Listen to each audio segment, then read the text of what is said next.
everyone, it's Gwen. Welcome back to my channel, and today I'm going to be sharing with you all my top 5 favorite albums of 2023. This is a yearly video that I do, and I'm excited to talk about my favorite albums from the previous year.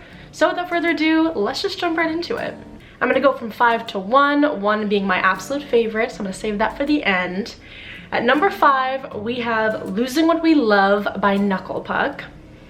You know, my favorite band, obviously had to put them in here. Their new album is so good. A lot of people would say it was better than 2020, which it was definitely different, and I was here for it. My favorite songs from this are Fool, You and I, and Groundhog Day. I really think it's a fantastic album. It actually reminds me a lot of the Shapeshifter era, and just like their older music in general. I feel like they were digging back into their roots. Like songs like Fool remind me of songs like Wait from Shapeshifter, and I love it. I really love the lyrics in the album, and not every song is super upbeat like the whole time, which I like, because I feel like in the past, even like with Disposable Life, that EP, which I love, it was very much like upbeat, like we got to keep your attention, I feel like, the whole time. And this one, like it let itself drop at times, and that was fine. Like I feel like it didn't have to be in your face the whole time. Like there were slower moments, and there was just like more movement throughout the album, which I really liked. And I did get to see these songs live, and hearing them live and hearing like everybody around me sing them when they had only been out for like a month was a really exciting time and really special to just hear everyone already singing and like knowing the words. And the song sounded so good live. So I love Knuckle Puck. I mean, I was really excited for this album. It did not disappoint. So it is my number 5. Number 4, we have Ruckus by Movements. My favorite songs are Lead Pipe, AMP, and I Hope You Choke. The album was definitely like dancier than the previous one, and was definitely more upbeat, which I liked. Now, I will say that I think that I still love No Good Left to Give more than this one, but that could change. I've had way more time to listen to No Good Left to Give than I have to listen to Ruckus. So I don't know, like, you know, the rankings could change, but this one is definitely more upbeat than No Good Left to Give, and I do enjoy that. They just can't make a bad album. Like truly, I mean, Movements are one of my all-time favorite bands, and they just truly cannot make bad music. It's amazing. There are plenty of catchy hooks and bangers on this album, and this album flows together very nicely and also just sounds very polished. I feel like every album they put out, they're like getting more of a polished sound. Like if you go back and listen to Outgrown Things, even Feel Something, it's just more raw and like emo, and like, I don't know what word to use, but it's just not as polished as the last 2 albums. And I don't know, it's just exciting and it's different, and I'm really proud of them for this album. My 3rd favorite album of the year was You Look Like a Stranger by Matt Karakis. My favorite songs are Pick and Choose, Shoes, and Souls Don't Die. Pick and Choose is like such a good song. I think that's probably a lot of people's favorite song on the album. I love, there's like a girl that sings with him in certain parts, and it just like tickles my brain in the right way. Like it just sounds so good, their voices together, and I just really like the rhythm of that song. His previous album, Nova, came out a year before in 2022, and I didn't really like find myself coming back to it too much. It was fine, but like I couldn't name many songs on it. I forget about it, whereas this one though, like it really caught my attention and I just kept re-listening. I also was fortunate enough to go and see him at the album release show for this album, and so that probably also like pushed me to listen to it more, because I knew I was going to see him at that show and I wanted to know the album. But like it just grew on me more and more as I listened to it, and that show was so fun, hearing the songs live, and he's just such a great live performer. And I feel like it's just exactly what you would expect from a Matt Karakis album like these days, and it's just really good. It brings out all the best qualities of his music. It's a very just chill acoustic album. You can throw it on in the background. It's just good vibes, and the lyrics, I will say, definitely make you think and reflect more than like his earlier stuff. Like I could get a little emo from the album, you know, if I'm like really listening, but I could also just throw it on in the background and like it's okay. So it's a very, very good album by him. My 2nd favorite album is Suicide and Sunshine by Trophy Eyes. Now, this did come out last year, obviously, but I have to say in 2024, like I've listened to it a lot this January, and really like I didn't listen to it much until like the end of last year, but it has grown on me so much. I've just fallen in love with it the last like 2 months. I love this album. I mean, Trophy Eyes, they're also like one of my top favorite bands, and they don't have a bad album. They just put out banger after banger, but it has been so many years since, what was their previous album, American Dream? I mean, when did that album come out? I think that album came out in 2018. I'm double checking.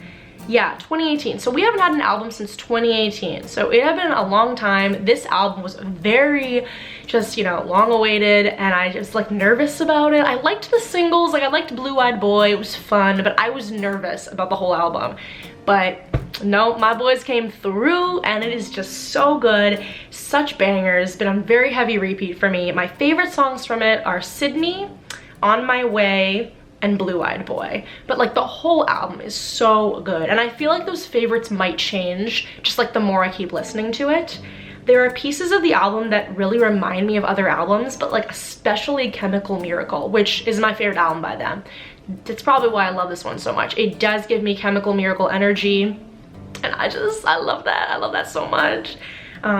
It's just a really like refreshing mix of old and new sounds. Like it 100% still sounds like them, where I feel like when American Dream came out, there was some fans that didn't like it, I think, because they felt it sounded too different. Like after Chemical Miracle, that coming out, it seemed a lot quieter.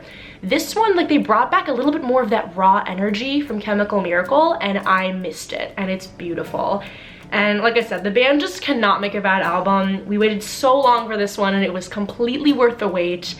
And I hope they tour for this album, because when I saw them here last year, like Blue Eyed Boy was out, but that was like I think it. And now I'm really hoping they go on a tour for this album, because it's just fantastic. Now my number one favorite album of 2023 is Freak of Nature by Heart Attack Man. Don't know if it's a surprise to you all, but I have loved Heart Attack Man for many, many years now, and I think they just really hit their stride with this album. My favorite songs are Freak of Nature and Stick Up. And probably C4 could also be added on that, now that I'm thinking about it. We're picking like 3, just bops.